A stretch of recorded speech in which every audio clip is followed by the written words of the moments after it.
एक औरत थी तो भीख मांगा करती थी। एक दिन बादशाह के दरवाजे पे भीख मांगने गई तो बादशाह को पसंद आ गई, उसने निकाह कर लिया। 20 कनीजाएं उस बीबी के पास थी खिदमत करने के लिए, रोटी देने के लिए, कपड़ा देने के लिए, लेकिन वो हर वक्त रोती रहती थी। एक समझदार कनीज कहने लगी कि मलका, अब तेरा दर्जा बहुत बड़ा है, तू हर वक्त रोती रहती है, माफिया ही मांगती रहती है, कौन सी ऐसी नेमत है जो तेरे पास नहीं?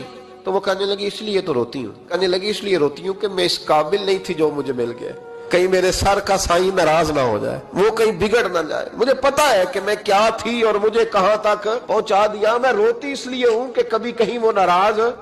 हजरत उमर इसलिए रोते थे कि कहीं मुस्तफा नाराज ना हो जाए। हजरत अबू बकर इसलिए तड़पते थे कि कहीं अल्लाह का फजल रूठ ना जाए। ये जो मौला अली अपने कमरे में बैठ के जोर जोर से इस्तिगफार पढ़ते, तो इसलिए नहीं कि बड़े पाप थे जिनकी माज़अल्लाह माफी मांगते थे, इसलिए कि रब रसूल कहीं नाराज ना हो। इस्तिगफार बंदे की अल्लाह से सुलह करा देता है।